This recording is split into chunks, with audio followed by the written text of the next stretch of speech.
안녕하십니까?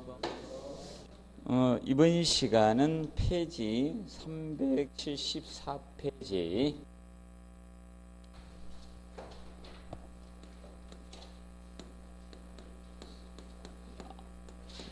급수설비 이 측면의 오염 방지적인 측면을 보도록 하겠습니다. 급수설비 오염 방지와 관련돼서 그래서 이제 급수설비 오염 원인 개념 이거는 한 번 기출이 되었습니다. 그래서 보통 저수된 그 저수조에 유해 물질의 침입에 의해서 발생이 되고, 그 다음에 배수와 급수의 역류, 배수가 급수 쪽으로 역류돼서 발생하는 현상과, 그 다음에 크로스 커넥션. 그래서 여기 크로스 커넥션 개념이 생길 수 있습니다. 이 크로스 커넥션은 두 가지 개념으로 많이 사용이 되고 있습니다. 그래서 그 밑에 374페이지 하단에 보시면 크로스 커넥션 개념 나오죠. 그래서 수돗물과 수돗물 이외의 물질이 혼합돼서 바로 급수가 오염되는 현상을 크로스 커넥션이라고 보통 칭하고 있고요. 그래서 이 두 가지 개념으로 사용이 되고 있습니다. 쉽게 급수 오염 현상을 크로스 커넥션이라고도 하고요. 간단히 하면. 그리고 이겁니다. 교차 배관을 우리가 크로스 커넥션이라고도 합니다. 급수관과 급수관 이외의 관을 갖다 접속해 주는 것을 보통 크로스 커넥션이라고도 칭합니다. 교차 배관 또는 교차 연결이라고도 칭합니다. 그래서 두 가지 개념 같이 정리해 두시고요. 그 다음에 배관의 부식 개념, 배관의 부식 이런 걸로 인해서 급수설비 오염이 발생이 될 수가 있습니다. 그래서 이 부분은 한 번 기출됐고요. 그 다음에 한 번 더 나올 가능성은 그렇게 높지는 않습니다. 그래서 종합문제 지문 정도 언급은 가능하다라고 보시면 됩니다. 그리고 이번에 음료수 저수 탱크의 오염 방지 대책에서 나오죠. 요거는 이제 두 번 기출이 되었습니다. 음료수 저수 탱크. 그래서 이 부분은 자주 언급이 될 가능성이 높습니다. 급수설비 종합문제를 다룰 때 오염에 대해서 다루면서 자주 다룰 가능성이 있고요. 그래서 거기 1번에 다른 목적의 배관을 하지 않는다. 그럼 급수 이외의 목적 배관을 하지 말라는 겁니다. 그리고 2번에 탱크에 부착된 오버플로관에 오버플로관이 바로 무엇인가요? 넘친관이죠. 넘친관. 오버플로 파이프, 이 넘친관. 그래서 넘친관에 벌레의 침입을 방지해 주셔야 됩니다. 그래서 이제 넘친관은 보통 안전 수위 확보 목적으로 설치되는 관을 넘친관이라고 수조에. 그래서 저거라고 보시면 됩니다. 세면기에도 보시면 어떻게 됩니까? 여러분들이 세면기에도 물이 넘치면 욕실 바닥으로 떨어지면 여러분들이 옷을 베릴 수 있죠. 그렇기 때문에 구멍 뚫어놨죠. 일정 수위가 넘어가도록 처리해 주는 거죠. 그것이, 근데 수조는 이제 위에, 세면기는 우리가 세면하기 위에 뻥 뚫려 있고요. 수조는 이제 전체가 되니까 같이 있는 상태에서 일정 수위가 넘으면 넘어가도록 처리해 주는 것을 넘친관이라고 해요. 그래서 넘친관 오버플로우 파이프에, 그래서 여기는 방충망을 설치해 주면 좋습니다. 수조에는 이 방충망 설치를 해줘서 벌레의 침입을 방지해 주는 것이 좋습니다. 그리고 탱크는 완전히 밀폐하고 다른 물질이나 이런 것이 들어가지 않도록 해주시면 되겠습니다. 그리고 네 번째, 필요 이상 다량의 물이 저장되지 않도록 해야 됩니다. 그래서 일반적으로 이겁니다. 앞에서 우리가 저걸 배웠습니다. 급수량 산정과 관련돼서 시간 평균 예상 급수량이나 시간 최대 예상 급수량을 배웠죠. 그러면 수조를 너무 크게 설계하면 물은 정체되면 오염될 가능성이 높기 때문에 너무 크게 설계해서는 안 된다. 적정으로 설계를 하라는 겁니다. 그리고 5번에 보시면 탱크는 청소등에 대비해서 2조 이상으로 이제 나눠서 설치하라 이거 파티션 나눠서. 그래서 보통 이거죠. 예를 들어서 뭐 수조를 2개 있으면 있죠. 예를 들어서 지금 이제 지하 저수조 같은 경우에서 이제 펌프 직송 방식을 하면 고가 탱크를 설치할 필요는 없잖아요. 그럼 지하 저수조를 2개로 나눠주는 거예요. 지하 저수조를 2개로 나눠주면 하나는 사용하고 어떻게 하나는 청소하고 이렇게 교대로 할 수가 있다는 겁니다. 그리고 6번에 보시면 탱크는 육면에서 보수 점검할 수 스페이스는 무엇을 이야기한다? 공간을 이야기합니다. 그래서 작업할 수 있는 공간이 필요하겠죠. 그래서 공간 확보를 해 주셔야 된다는 겁니다. 보수 점검을 위해서. 그래서 기본적으로 최소 기준은 60cm가 되고 상부만 예외 조건을 두고 있는 겁니다. 그래서 위만 얼마로 처리해 준다? 100cm 1m 이상으로 처리를 해 주시면 되는 겁니다. 그래서 그 상부만 주의하시면 돼. 상부는 100cm 이상. 왜냐하면 자, 물탱크가 있을 때 육면의 스페이스 공간 다 뚫은 거예요. 그런데 보통 물탱크가 뭐가 됩니까? 육면체죠. 직육면체가 되다 보니까 물탱크가 이렇게 직육면체가 됩니다. 그러면 보통 밑에도 공간을 둬야 돼요. 이렇게 올려놨습니다. 여기에도 바닥에도 최소 얼마 이상? 60cm 이상 공간 둬야 되고, 그러면 자 보통 직육면체니까 상부면 있죠? 여기만 빼놓고 나머지 면은 최소 작업 공간이 얼마? 60cm 이상 확보를 해주란 뜻입니다. 그래서 옛날에 보시면 건축물들이 어떻게 지어지는가? 보통 중심 상업지역이죠. 중심가에 보면 건물 지어질 때 공간이 별로 없어요. 이 건물과 이 건물 사이에 보면요, 공간이 굉장히 좁게 돼 있죠. 중심지 가보시죠. 그게 뭔가 하면요, 공법상 규제로 지은 것이 아니라 옛날에 자 서로 사적 간에 개인과 간에 합의해서, 그러면 보통 인접대지 경관에서 이쪽에서 30, 이쪽에서 30 뛰면 공간 60cm 두는 거거든요. 그래서 거기 공간에 사람 한 명 들어가면 거의 맞죠. 그런 건물들이 많은 이유가 서로 민법상이죠. 서로 합의해가지고 건물을 지었습니다. 최소 작업 공간 띄워놓고요. 그 작업 공간이 60입니다. 최소 작업 공간. 그래서 서로 30cm 이격시켜서 지었던 겁니다. 근데 지금은 문제가 되기 때문에 그렇게 짓지 않죠. 일정 거리 무조건 이격식이라 하잖아요. 인동거리. 이격거리.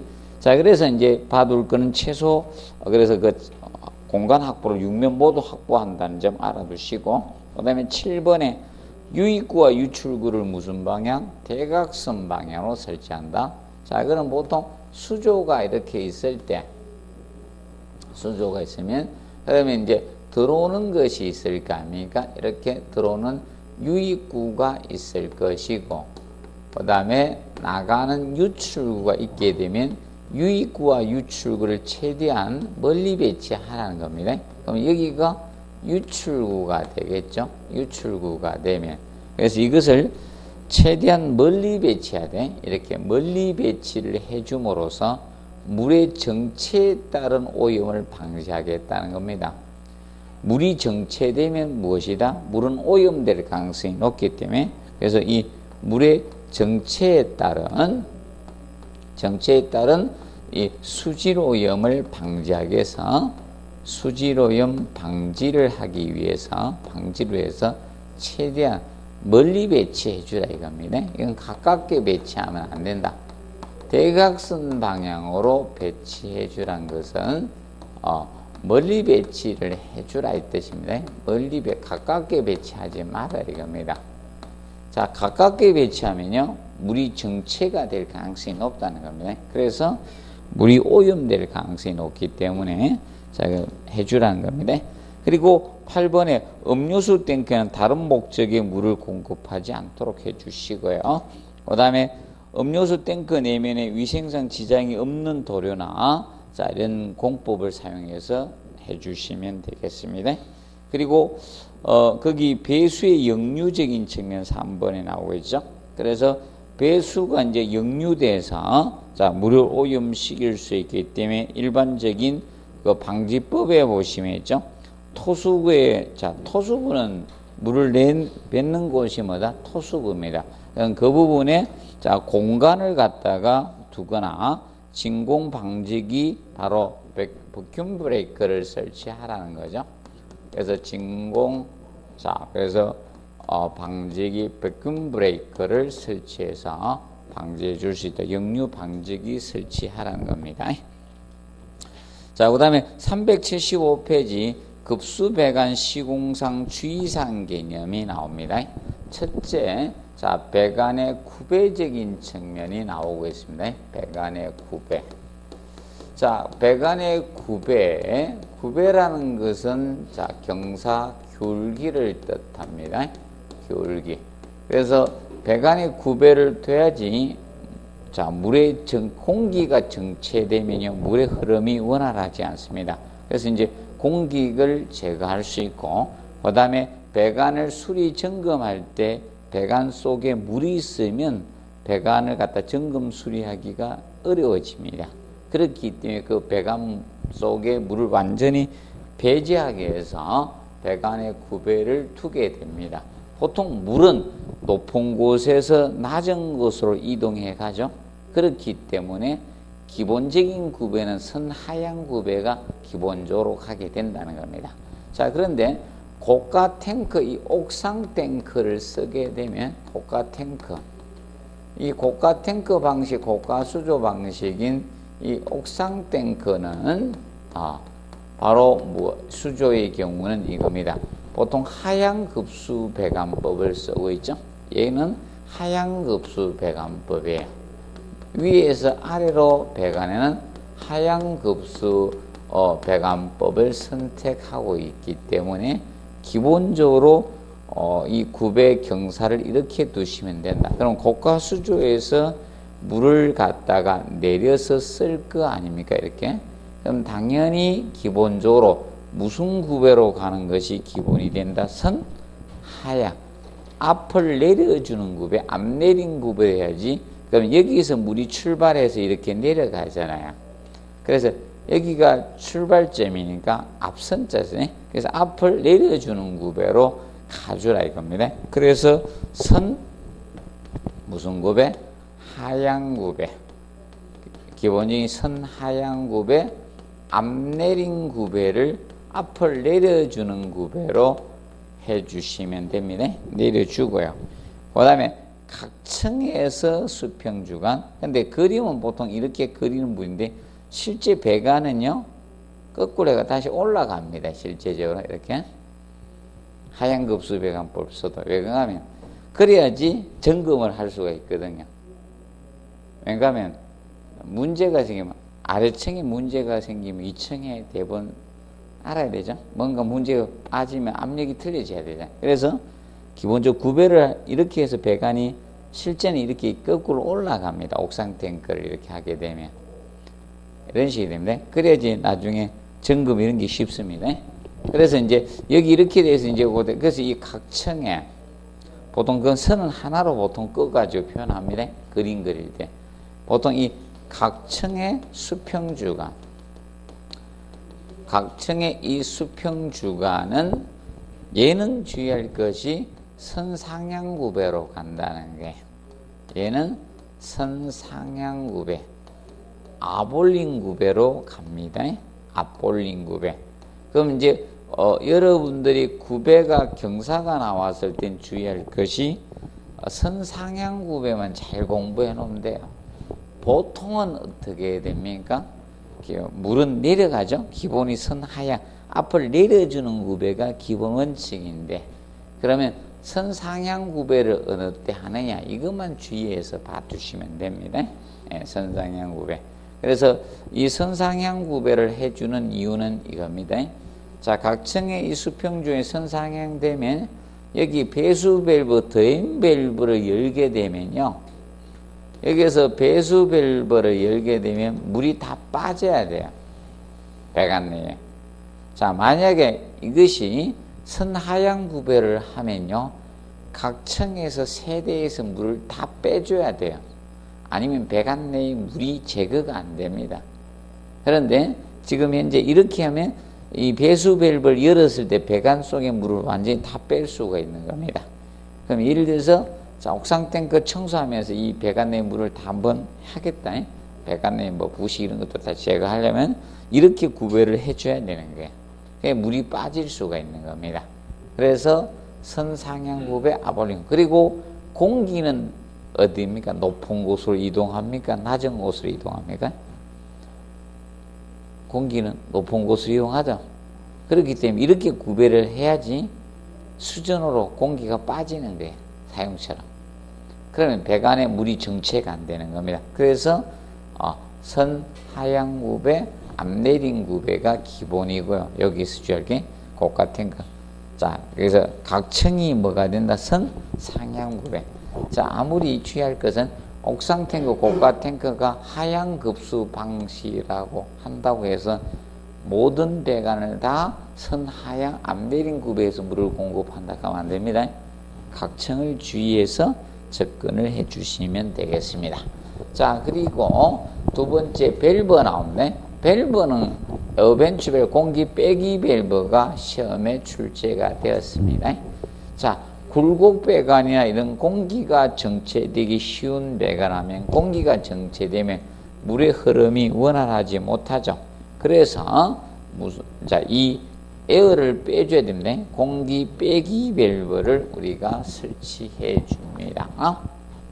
그리고 지수 밸브는 자, 여러분들이 자, 국부적인 단수나 수압이나 수량 조절하기 위해서 설치되는 밸브가 바로 지수 밸브라고 보시면 됩니다.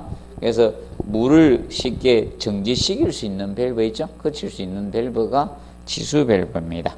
그래서 여러분들 어디 가시면 집에서도 지수 밸브가 있죠? 고장 나면 닫고 꼰쳐야죠. 그래서 세면기나 자, 여러분 대변기 보면 물 들어가는데 그 요래 돌리는 거 있죠? 자, 그거 모르고 또 안 고쳐 하는 분이 있어요.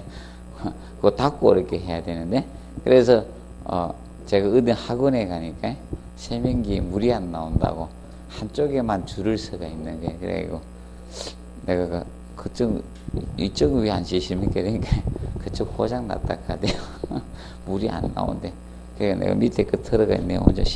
먼저 씻고 나왔죠. 모르니까 고장 났다 하더라고요. 그래서 이제 이거는 국부적인 담수나 수량 수압을 조절하기 위해서 설치되는 밸브가 무슨 밸브? 지수 밸브입니다. 기억을 해 두시고, 그 다음에 베니 밸브, 찌꺼기 제거 밸브는 청소구 클린아웃에 설치되는 거예요. 청소, 찌꺼기를 제거하기 위한 거. 그리고 넘겨보시면 376페이지 워테마 습격작용 있죠. 워테마 습격작용은 얘가 여기서는 가장 많이 출제가 되었습니다. 습격작용 워테마는 저거죠. 유속의 흐름을 급정지했을 때 생기는 현상입니다. 물이 와서 뭐 하더라? 햇맞을 하더라? 워테마. 그러면 수전을 통해서 물을 쓰고 있었는데요.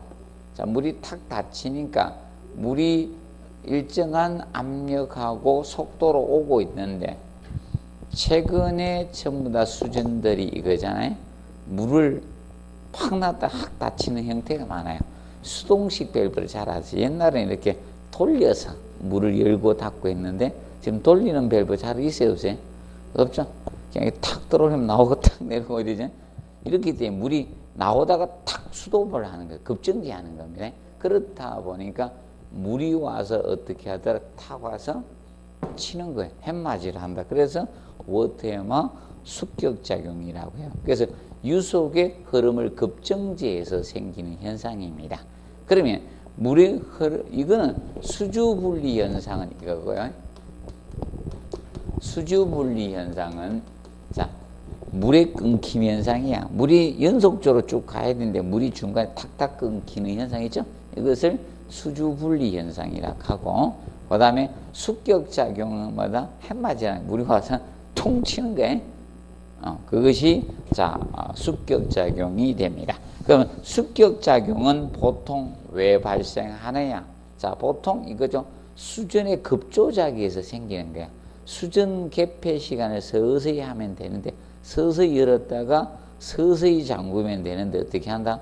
빨리 닫고 빨리 닫히는 데. 그래서 요새 밸브가 뭐 이렇게 센서에서 하는 경우도 많고, 그 다음에 뭐 저는 세정 밸브라든지 이런 걸 많이 쓰다 보니까 생기는 거예요. 그러면 보통 이 수준을 이제 급격히 열고 닫는 급조작에 의해서 많이 생기고, 그 다음에 유속이 빠를 때 생겨요. 그래서 유속은 얼마 이하로 해주라 했어요.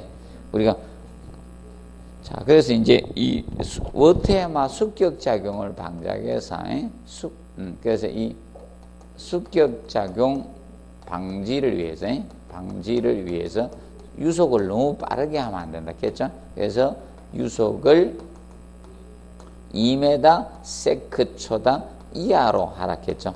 이하로 설계를 한다 했습니다. 급수급탕 다 동일합니다. 너무 빠르게 하면 안 돼요. 그리고 수압이 클 때 잘 생깁니다. 수압이 클 때. 그리고 간경이 적을 때 잘 생겨요. 그리고 굴곡 배관을 많이 하면 발생을 합니다. 굴곡 배관을 많이 했을 때 발생을 합니다. 그래서 보통 방지 대책은 반대로 하시면 됩니다. 그러면 유속이 빠를 때 생기는 건 유속을 느리게 하고, 수압을 적게 해주고, 간경은 될 수 있는 크게 해주고, 될 수 있는 배관을 직선 배관을 많이 설계를 하는 거야. 굴곡 배관보다는. 그리고 수준율을 서서히 여닫으면 되는 겁니다. 그런데 기구류 가까이, 자, 기억하세요. 그런데 그런 방지 대책을 다 쓸 수는 없거든요. 그런 방지 대책을 다 쓰면요, 물 안 나옵니다. 간경 키우고 유속 느리게 하고 수압 적게 하고 이러면요, 물 안 나옵니다. 물이 공급될 수가 없는 겁니다. 그래서 기구류 가까이에다가 뭐를 설치한다? 공기실, 에어챔버, 공기실을 설치하거나 아니면 습격 방지기를 설치하는 워테머 습격 방지기나 이런 것을 설치해 주면 된다. 그럼 여기서 기구류라는 것은 무엇을? 기구류는 위생기구 있죠? 수전이죠. 이 위생기구라든지 또는 고가수조가 될 수도 있어요. 물탱크거든 고가수조. 이런 것이 기구류가 되는 겁니다. 그 근처에다가 워테마 방지기니 습격 방지기나 아니면 공기실을 에어챔버를 설치하는 거예요. 그러면 그 충격을 흡수할 수 있는 공간이 필요하면 됩니다. 자, 그래서 이거죠. 항상 앞에 엄청 띄우고 달리는 분도 있죠. 자기가 박을 일은 없죠. 남이 가서 박겠죠. 맞아요? 네, 앞에서 안전거리 운행하면서 이제 혼자 마이웨이 하면서 됩니까? 엄청, 무조건 앞에 차 오면 엄청 띄우고 달리는 분 있죠. 그런 분들은 절대 자기가 박습니까? 안 박습니까? 안 박죠? 남이 와서 뒤에서 박습니다. 자, 기억하시고, 제일, 좀, 마이웨이 달린 분이죠. 오로지 차선 변경 안 하고 한 선으로 가는데, 그게 주행 차선이 아니고 무슨 차선으로 계속 갑니까? 추월 차선으로 계속 가시는 분 있죠. 그것도 속도를 빠르게 합니까? 느리게 합니까? 최저 속도로 달리는 분이죠. 원래 막히지 않는 이상 너무 늦게, 최저 속도로 달리면 그것도 위법이죠. 맞죠? 보통 고속도로는 50km 도로도 있고 60km 있죠. 최저 속도가 50km 도로 있고 60km 도로 있죠. 최고만 있는 게 아니고 최저 속도도 있잖아요. 자, 봐두시고, 그 다음에 슬리버는 이겁니다. 감통배관 나오면 무엇이다? 슬리버를 기억하면 돼요. 자, 그래서 이제 보통 이겁니다. 벽체나 뭐 바닥판에 간통배관을 해야 되잖아요. 그러면 이때 간은 어디 됩니까? 일정 기간만 지나면 교체를 해야 되는 경우가 있죠. 그렇기 때문에 이 갖다가 또 여러분들 집에 에어컨 같은 경우는 일정 기간 살고 집을 옮겨 다니는 사람들이 많기 때문에, 그러면 여기 간이 간통할 때 미리 안에다 간을 매립을 해 놓은 거예요. 매입해 놓으면 콘크리트 탓을 하면 나중에 여기 간 배관하기도 쉽겠죠. 그래서 이거 해놓은 것이 무엇이다? 슬리브. 자, 그래서 바닥판이나 또는 벽을 간통 배관하는 부분에 설치하는 것이 무엇이다? 슬리브다. 그 측면 간단히 알아두시고, 그 다음에 자, 그런데 여기에서 뭐 2차에 내든 1차에 내든 거의 다 냈는데, 자, 가르쳐 줄게. 376, 377페이지 있죠. 다 다루는데 유일하게 안 다룬 게 4번이에요. 유일하게 다루는 게 방동, 방로, 피복. 수압시험 요건 언급이 됐어요. 거기 보면 수압시험은 두 가지 해놨죠. 수도, 공공수도 직결식일 때 그 수압에서 압력가는 수압시험에서는 1.75메가파스칼이고, 그리고 탱크나 이 급수관의 경우는 얼마가 됩니까? 최소 0.75메가파스칼이죠. 요거 바꾸어서 한번 싹 지문에 언급을 했었어요. 자, 그런데 아직도 전혀 언급이 없는 게 4번이에요. 얘만 시험에 언급 없네. 방동, 방로, 피복. 자, 그럼 방동, 방로, 피복에 대해서는 이겁니다. 방동은 이 동파를 방지하기 위해서, 겨울철에 동파를 방지하기 위해서 설치하는 게 뭐다? 방동, 피복이고요. 그리고 방로, 방로, 피복 개념은 틀려요. 자, 이 방로, 피복이라는 것은 결로를 방지하기 위한 피복입니다. 결로를 자, 방지하기 위한 피복이 바로 방로 피복이에요. 방로 피복. 그러면 자, 여러분들 이겁니다. 자, 우리가 아파트 천장 속에 만약에 배관이 있다. 욕실 같은 배관이 있으면 그건 겨울에 동파의 우려 있어요, 없어요? 없죠. 뭐 아파트 내 배관이 동파될 정도로 추우면요, 인간도 다 죽었죠. 난방 안 하고 사신다는 거 아닙니까? 그래서 자, 이 문 열고, 맞죠? 난방도 안 하고 문도 열고 사시면 동파가 될 겁니다. 그래서 이제 결로를 방해한 방동 피복입니다. 그러면 이거는 바로 천장 속의 배관이죠. 아파트 같은 천장 속의 배관이 바로 방로 피복을 요구하는 게, 아파트 세대니 천장 속의 배관이 방로 피복이다. 그러면 노출되는 데 있죠. 건축물의 외부나 지하층 같은데 노출되는 데는 무슨 피복이고? 방동 피복이고, 방동을 위해서 피복을 한 게 동파 방지. 그런데 보통 이거는 여름철에 방로 피복의 천장 속에 차가운 물이 가면 뭐가 발생한다? 이슬이, 물방울이 맺히죠. 결로가 생겨요. 그걸 방지하기 위한 겁니다. 자, 그래서 올해가 너무 추웠는가 봅니다. 너무 추웠는가 봅니다. 특히 콘크리트가 겨울에 너무 추웠으니까 뭡니까? 콘크리트 차가워져 있겠죠. 아직도 그 영향을 줘요. 빨리 이게 온도가 안 떨어지는가 봐요. 태양빛을 안 받으니까. 이 벽체가 있잖아요. 태양빛을 받지 않는 벽체는 빨리 주변에 공기가 빨리 데워져 가지고 처지시게 되는데, 너무 추우니까요. 특히 어떤 문제, 또 물도 차갑죠. 물도 차가우니까 어떤 문제가 생겨요. 욕실에 바닥에 물 자꾸 있죠. 물도 안 새는 것 같은데, 그럼 결로 현상에서 생기는 거예요. 그래서 제가 왜 바닥에 자꾸 물이 생기지? 우리 와이프가 결로야 이러니까, 결로가 왜 거기 생겨야 돼? 그래, 변기 물탱크에 물이 들어가 있죠. 물이 차가우니까 어떻게 됩니까? 실내 공기 따뜻하니까 그래서 자꾸 결로가 생겨서 물이 줄줄 흐르죠. 그거 못 보셨습니까? 저희 아파트에 지금 현재 변기 결로가 막 생깁니다. 결로가 생겨가지고 생깁니다. 그래 내가 한 번에 이러죠. 그 물을 안 내려면 괜찮잖아요. 새로 내려면 차가운 물이 들어오니까 뜨거운 물을 넣어가지고 이렇게 가만히 놔도 뭐가 데워가지고 그래 안 생기더라고. 그런데 계속 차가운 물 이제 쓰고 내려오니까 결로가 생기면 바닥이 흥건해집니다. 그래서 이제 이런 것은 이 피복을 한다는 점 기억을 해 두시기 바랍니다. 자, 그리고 377페이지 그 상향식 배관법, 그 다음에 하향식 배관법에 대해서 간단히만 해 드릴게요. 자, 상향식 배관법하고 간단히 쓰세요. 상향식 배관법과 하향식 배관법. 하향식 배관법. 그러면 상향식 배관법은 거의 대부분이 상향식 배관법을 씁니다. 그러면 수도 직결 방식이나 자, 이겁니다. 압력 탱크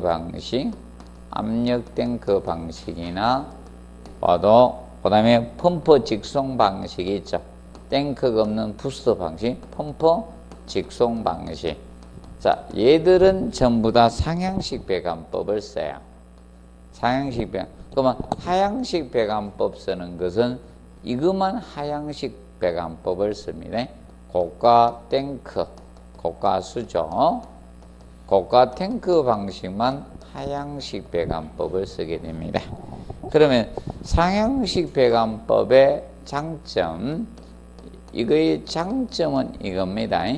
자, 이런 이 배관의 이런 수리나 이런 점검이 용이해요. 점검이 용이 쉬운 것이 바로 상향식 배관법의 특징이에요. 그리고 상향식 배관법은 단점은 수압이 일정하지가 않습니다.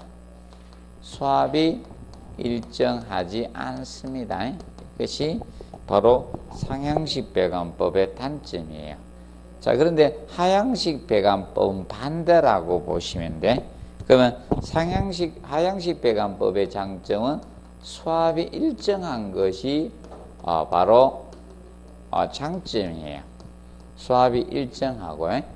근데 하향식 배관법의 단점은 반대, 배관의 수리 점검이 어렵다는 거예요.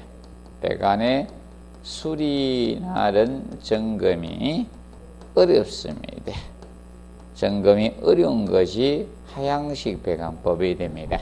자, 그러면 왜 하향식 배관법이 수리 점검이 불편한가 하면, 어려운가 하면 이것 때문입니다. 보통 물탱크에 물을 갖다 쓸 때 이거죠, 최상층 천장 속에 이 배관이 들어가 버립니다.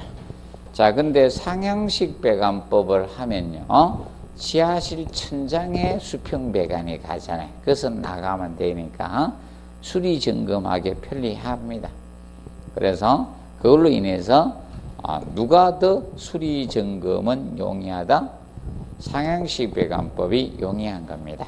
그래서 혹시나 개념상 하나 정도는 공부해 놓으세요. 반대니까. 그러면 하향식 배관법을 공부를 해 놓으세요. 종류도 하나고 쉽잖아요. 하나를 공부해 두고 반대로 해도 됩니다. 자, 그리고 넘겨보시면 378페이지 헤드 급수관 방식이 있죠. 헤드 급수관 방식이 바로 무엇인가 하면 저겁니다. 여러분들 아파트에 있죠. 난방이 바로 이 헤드 방식을 쓰고 있는 게 난방은. 근데 급수는 헤드 급수 방식을 잘 안 써요. 급수는. 자, 그러면 헤드 급수 방식을 쓰게 되면 옆에 걸 사용해도 영향을 적게 받아요. 자, 그런데 만약에 이 간섭을 너무 많이 받는다. 그럼 이거는 헤드 급수 방법이 아니에요. 일반적으로 있죠. 여러분들 욕실에서 내가 샤워를 하고 있는데 주방에서 누가 물을 쓴다. 그러면 수압이 확 떨어지고 물 잘 안 나와. 그러면 헤드 급수 방식이 아닌 거야. 그러면 약간의 영향은 주지만 별로 영향을 주지 않는 것이 이게 헤드 급수 방식 유량에. 그러면 다른 수전에서 사용해도 유량이 거의 변차가 별로 없다는 거예요.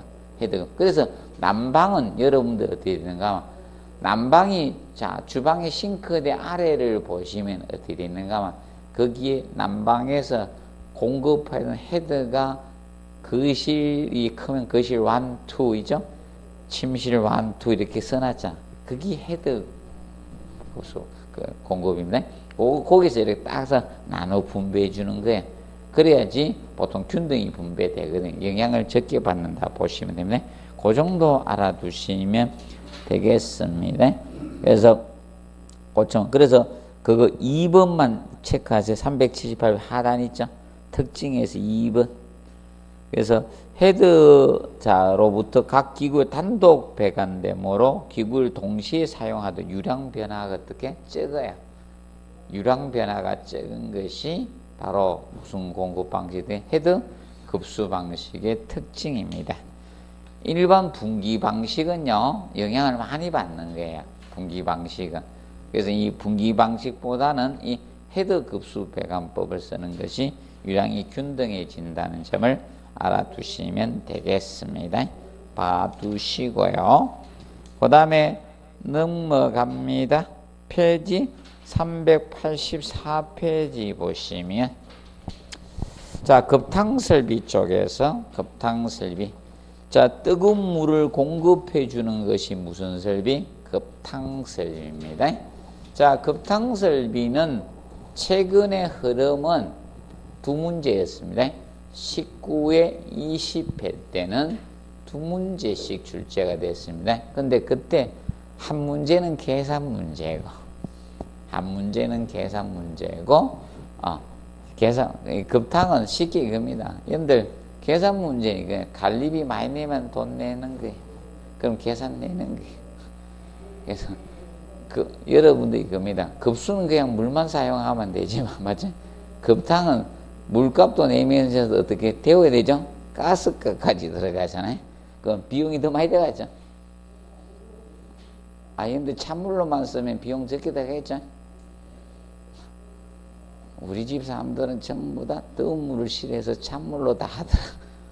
없죠? 뜨거운 물 쓰죠? 저도 결혼하기 전까지 찬물만 썼었는데, 결혼 후부터 한번 써버릇 해보니까 자꾸 뜨뜻한 물 쓰고 싶네요. 맞아?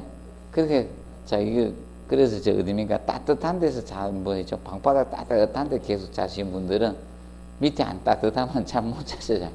그거 같은 거죠. 그래서 아파트에서 난방을 하시면서 전기장판 켜고 자는 분들이 대부분 그분들 아닙니까? 한번 따뜻했기 때문에 계속 좀 따뜻해야 되잖아요. 그래서 이 급탕설비는, 그래서 기억하실 거, 올해도, 그래서 두 문제가 나오면 한 문제는 계산 문제가 됩니다. 이 소리를 하면 계속 계산 문제 내더라고. 한 문제는 계산 문제, 한 문제는 이런 문제. 자, 그러면 급탕설비 쪽에서 보시면 먼저 급탕 기초에서 물의 팽창과 수축 개념, 물의 팽창과 수축이 있죠. 그러면 물은 우리가 순수한 물 몇 도씨가 부피가 최소된다? 4도씨 물이 최소가 되고 무게 밀도는 최대가 된다 했죠. 가장 무거운 물인데 이것을 100도씨로 끓이게 되면 약 4.3%의 최적 팽창이 발생한다 했습니다. 근데 100도씨 물이 100도씨 전기를 되면 1700배만큼 최적 팽창이 생겨요. 그럼 이런 팽창을 흡수해 주지 못하면 안 되겠죠. 그래서 물의 팽창을 흡수해 주는 장치가 뭐라 했어요? 물의 팽창을 흡수를 해야 되겠죠. 흡수하기 위해서 이걸 설치하죠. 안전장치를 설치하는데, 그때 간은 무슨 간이라 했어요? 팽창간 또는 안전밸브 역할 안전간, 이상압력을 도피시키는 도피간이겠죠. 팽창간, 안전간, 도피간을 사용하고, 이때 이 팽창 탱크하고 중력 탱크라고도 합니다. 팽창 탱크, 중력 탱크, 이걸 설치해서 물의 팽창을 흡수해 주고 있는 겁니다. 흡수해 주고 있는 것이 이것이 됩니다. 그래서 시험은 얘들이 가장 안전장치에서 얘들이 나온 거예요. 얘들이 출제가 됐던 겁니다. 그리고 물의 팽창률 있죠. 그거 쉬워요. 급탕밀도, 급수밀도 있죠. 자, 계산하면 돼. 너가 대입만 하면 되는데, 그래서 얘는요, 한 번만 내면 끝나기 때문에 더 이상 안 내는 거예요. 얘는요, 유일하게 한 번 내고 만 거예요. 계산 문제 중에. 그래서 내가 얘는 반복 안 된다 했거든, 얘는 죽어도 반복 안 될 가능성이 거의 99%예요. 1% 예외는 있지만, 거의, 1% 얘는 있지만 거의 얘는 안 나온다. 그래서 유일하게 얘만 안 냈어요. 계산 문제 중에 반복 안 된 것이. 하실 분은 하세요. 어렵지 않습니다. 그냥 그 평착률이니까 분모에다가 그 분자는 다 1이니까 맞죠? 그래서 급탕 밀도 있죠? 에다가 급수 밀도 있죠? 빼가지고 곱하기 100 해주면 돼요. 대입만 하면 되기 때문에. 그런데 안 냅니다. 그리고 열량. 자, 열량에 대해서 우리가 공부할 때 이제 열량은 이제 단위를 가그 단위는 뭐라 했어요? 가그 단위는 가그는 칼로리 썼죠? 칼로리 킬로 칼로리. 가그는 이 킬로 칼로리 단위를 썼어요. 이걸 썼는데 현재는 이걸 뭘 쓴다? SI 단위 킬로줄 단위 쓴다겠죠? 킬로줄 단위를 쓰게 됩니다. 지금은 현재 이거 써야 되고 옛날에 이걸 쓰는 거예요. 그래서 지금 현재 그래서 물의 비율이 자 얼마였다? 물의 비율이 과거에는 이걸 썼다 했죠? 1kcal per kg 도시. 옛날은 물의 비율을 이걸 썼었습니다. 근데 현재 환산하는 방법은 알아내야 돼. 환산하는 거. 문제를 다르게 해주죠. 환산해서 풀어라. 이렇게 하고 있을 수 있다. 그거는 응용입니다. 아느냐 모르는 테스트한 개념인데. 그래서 이것이 물의 비율입니다. 그래서 지금 현재는 얼마를 써보자. 원래 4.1868 kJ per kg K. 현재는 이걸 쓰고 있다. 그래서 약 얼마로 써라 했어요? 4.2. 그런데 이거 주어져서 시험 내니까 물의 비율 주어져서 시험 냅니다. 기억을 해 두시고 약 얼마다? 4.2kJ이 됩니다. 기억을 해 두시면 되겠습니다. 기억하시고 그 다음에 물 처리에서는 이겁니다. 보통 물을 끓이게 되면 스케일이 생기죠. 경수를 만약에. 그래서 이제 주의할 것은 이겁니다. 스케일이 발생되면 전율 효율이 떨어지죠. 그래서 보일러의 수명 단축되고 배관 막히고 배관에 부식도 가져올 수 있기 때문에 자 이제 물은 무슨 수를 써야 된다? 연수를 쓰라겠죠. 경수를 사용하면 안 된다. 그 점을 기억을 해 두시면 되겠습니다. 자 그리고 385배 급탕 설계에서는 거기 급탕 온도 있죠. 표준 온도는 60에서 70도씨를 표준으로 잡고요. 2번에 주택이나 아파트 호텔 1인 1당 급탕량은 75에서 몇 리터? 150리터로 설계를 합니다. 기억하시고 요거는 지문 한번 언급이 됐었어요. 이거는 지문 한번 언급이 됐고요. 그 다음에 이제 넘겨보시면 이제 계산 문제를 해야 되는데 386페이지 387페이지 그 사이에 계산 문제와 관련돼서 자 정리합니다. 자 계산식에 대해서 보시면 자 정리를 딱 해놓으세요. 다 하실 필요 없고 그래서 거기 2번에 소요가스량 자 가스량 구하는 것이 제일 많이 나왔습니다. 가스량은 3번 기출되었습니다. 3번. 소요가스량은 어떻게 구하는가? 이렇게 구하면 돼. 자, 급탕량, 질량이죠. 급탕량, 리터 per hour. 자, 곱하기, 자, 비열. 물의 비열입니다. 비열은 얼마로 한다? 약 4.2. 비열 곱하기 온도 차입니다. 자, 그러면 급수를, 자, 10도씨 물을 급수해서 70도씨 물을 데웠을 겁니까? 그 온도 차만큼 데웠잖아. 그래서 질량 곱하기 비열 곱하기 온도 차이를 해서, 자, 연료의 발열량이에요. 연료의 발열량. 그러면 물의 비열이 킬로줄 단위니까 연료의 발열량, 가스의 발열량이 킬로칼로리로 주어지면 얼마를 곱해줘야 됩니까? 4.2를 곱해주시면 됩니다. 그래서 1kcal가 얼마다? 약 4.2kJ이에요. 그래서 발열량 곱하기 자입니다. 자, 그래서 그 가스 효율이죠. 효율을 곱해서 나누어 주시면 이것이 소요 가스량을 구하는 식이에요. 자, 정리하시고 그 다음에 두 번째 보시면 자, 이제 규정인데 소요 전력량 구하는 거 몇 킬로와트냐.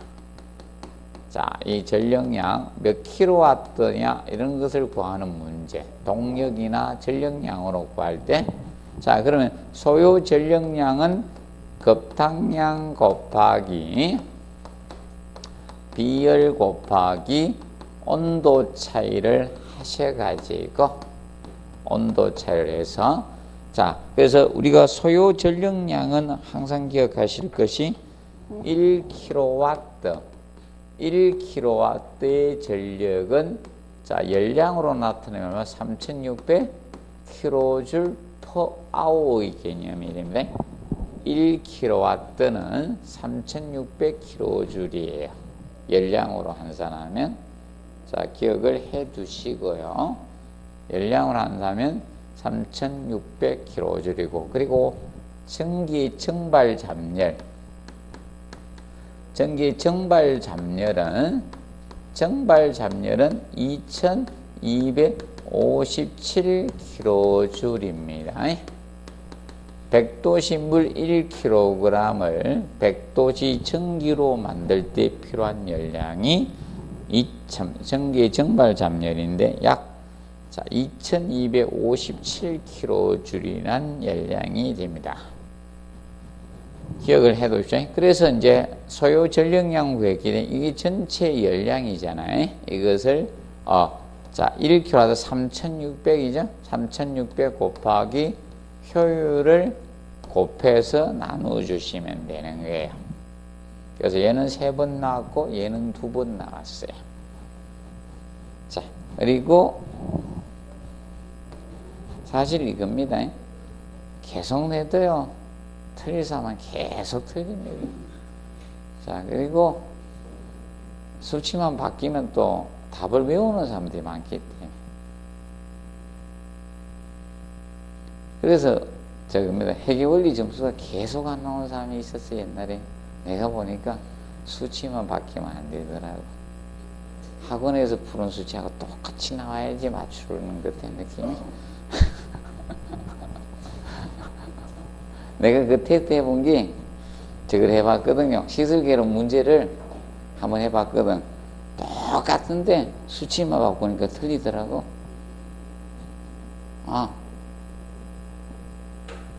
해주고 그대로 냈더니만 맞추고 다음에 수치만 살짝 바꿨거든요. 다 바꾼 게 아니고 하나만 바꾸는데 돼요. 그게 무엇을 의미합니까? 똑같이 나야 된다는 거죠. 통째로 외우는 것 같아. 통째로. 시험은 통째로 외우면 돼, 안 돼? 문제은행식이 아니죠.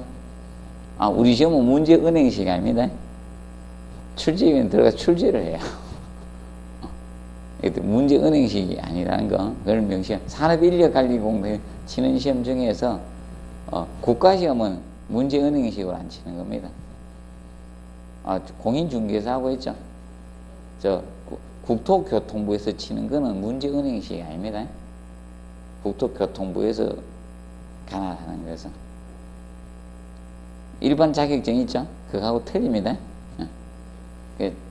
맞죠? 출제기이 틀린데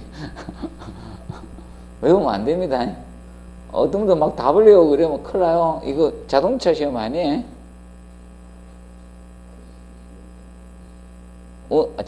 운전면허증은 그거 막 그 장판지 있죠? 장판지 그거 막 외우면 되죠. 자, 보시면 됐고, 그 다음에 이제 혹시나 이거는 한 번도 안 했는데 소요 전기량 구하는 거. 소요 전기량 구하는 거. 이거는 아직 안 냈습니다. 얘는 출제를 하지 않았는데. 자, 그래서 이거는 똑같아요. 자, 분자는 뭘로 간다? 급탕량 곱하기 비열 곱하기 무엇이다? 온도 차이를 하셔가지고 자 뭐로 나누는가만 전기 정발 잡열로 나누어지면 되는 거예요. 그래서 잡열이 얼마 된다? 2257로 나누면 되는 거예요.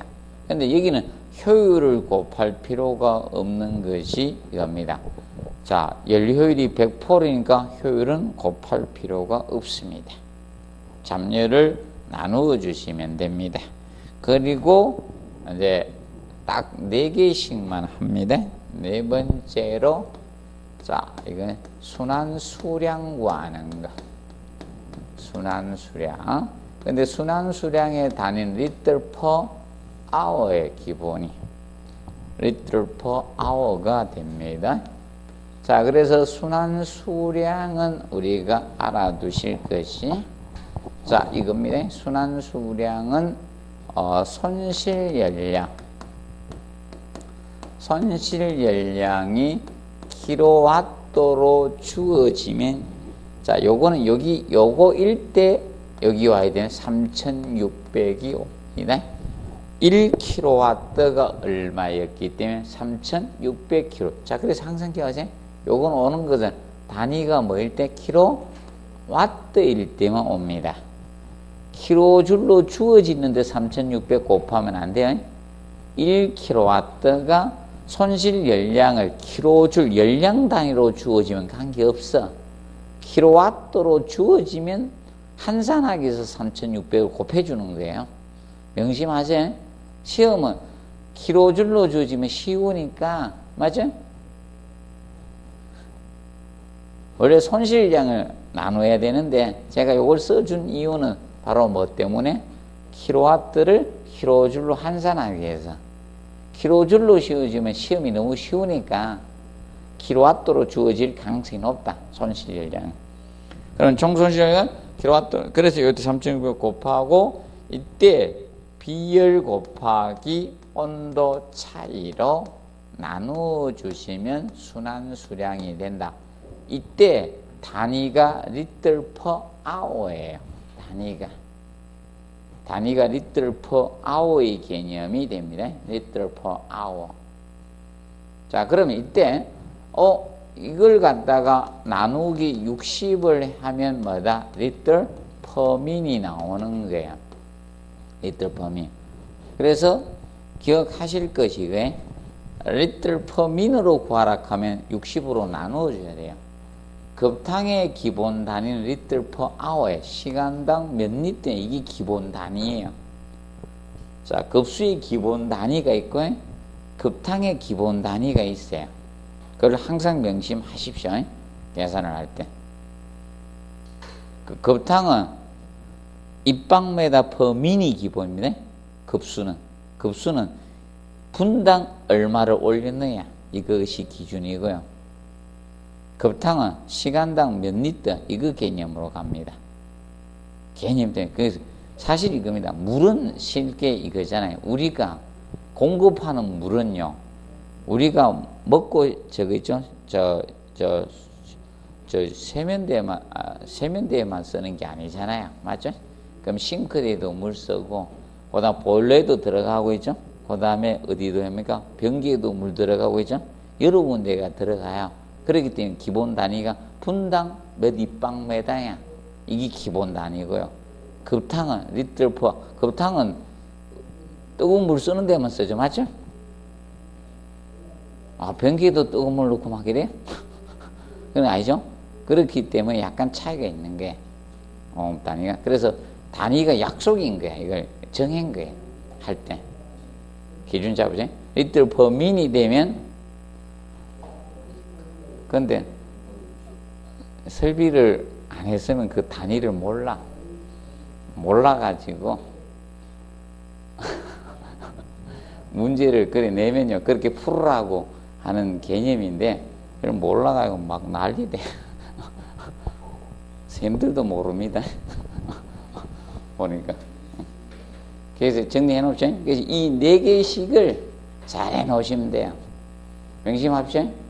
요거는 혹시나 해서 해드린 거야. 요거는 혹시나 해서 해드리는 거고. 자, 그래서 이거 2번 냈고요. 얘 2번 냈고 이 3번 냈어요.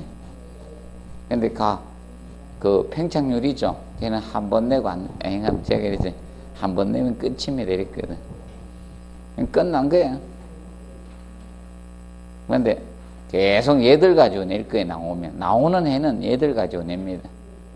그래서 혹시나 요 소요 가스량 전기량 있죠. 요건 혹시나 한번 해두세요. 그러면 요거만 알면 돼요? 뭐만 알면 돼요? 잡열만 알면요. 잡열을 근데 안 주어집니다. 주어지면 시험이 아니에요. 그래서 안 주어진다는 점 기억을 해두시고. 그 다음에 387페이지 급당 방식 분류부터는 잠깐 휴식하고 하도록 하겠습니다.